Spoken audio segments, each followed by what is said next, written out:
I'm here in Chinatown today in Los Angeles, and the dominant cultural group here is Chinese. So some push factors for Chinese immigrants to leave China would be before World War II, there was a lot of poverty, and after World War II, there was a communist takeover. So some pull factors for why Chinese immigrants would want to move to the United States is because there's a promise of economic prosperity. So before World War II, they had a lot of job opportunities, including building the railroads. So some other pull factors that would bring Chinese immigrants to the United States after World War II would be the freedom from communism. So they had economic freedom and also political freedom, which is something that they would not have had in China. So something that's very distinctive of Chinatown that separates it from its surrounding areas are its roofs.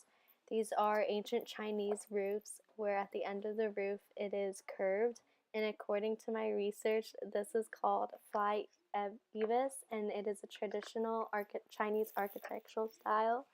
The reason that the roofs were shaped this way was to originally keep the rain out. Also, all throughout Chinatown, there are hanging red lanterns, and I found out that in ancient China, they were originally used to provide light and later on used for some religious aspects. However, now in modern times, they are used only for decoration and to celebrate, and they are now a symbol of national pride in China.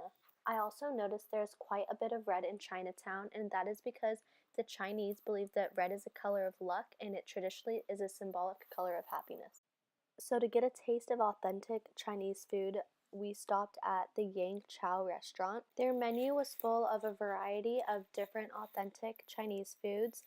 Some of the options were different types of soup, different beef and pork plates, different noodle, rice, and vegetable options. As soon as we sat down, our server brought us hot herbal tea. And to start us off, we ordered a wonton soup, which is basically a soup that has vegetables in it, and it also has a noodle, and inside of the noodle there is pork.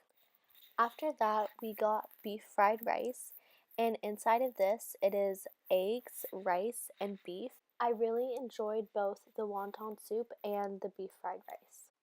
I did find some Buddhist religious symbols in Chinatown. Here, for example, is a fountain that contains the 8 symbols of Buddhism. Another fountain that I found in Chinatown, there is a miniature statue of Buddha. Also, symbols of Buddhism that I found are inside of the shops all around Chinatown. They sell figurines that represent animals that are correlated with each of the 8 symbols of Buddhism. While walking around, I definitely saw a convergence of traditional and modern worlds. For example, this mural that says New Chinatown, which gives that obvious clue.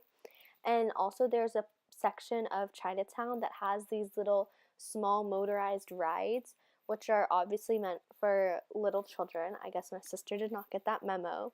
But these are an obvious clue of a more modernized American. There are some smaller clues like this sign that says Phoenix Import, and Phoenix is obviously a city in the United States. And then while walking around, I also found Chinatown's #1 hamburger, which is extremely ironic because a hamburger is a very traditional American food. So Chinatown having its own stand for hamburgers just kind of shows the obvious convergence of the cultures. And here is a less obvious sign of the convergence because this is a boba store and boba is an Asian product, but Lollicup is very popular throughout the United States. Walking around Chinatown, there are definitely a lot of shops that are selling Chinese goods.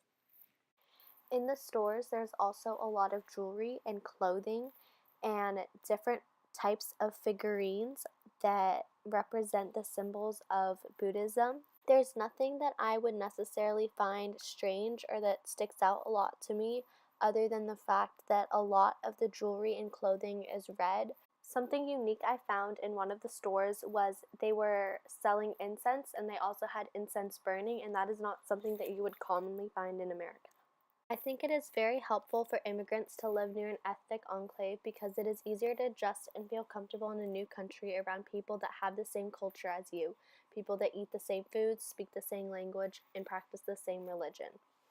I think that I would not be attracted to an American enclave, but that if I was ever in one, I would feel comfortable Because America is so vast and has such a variety of cultures and things that make it up, I don't think I would ever feel at home necessarily in one, but I would still feel comfortable because I would be familiar with my surroundings. This is a map of Chinatown that I found on the internet, and this part of Chinatown, called Old Chinatown Central Plaza, is where I spent most of my time because I found that it had the most amount of shops and traditional Chinese architecture. On these streets, I went to all the different shops and walked around and admired the traditional lanterns, traditional Chinese architecture, and the different Buddhist religious symbols. Only time we left Old Chinatown Central Plaza was to eat, and we walked down North Broadway and stopped in between West College Street and Alpine Street, where we ate at Yang Chow.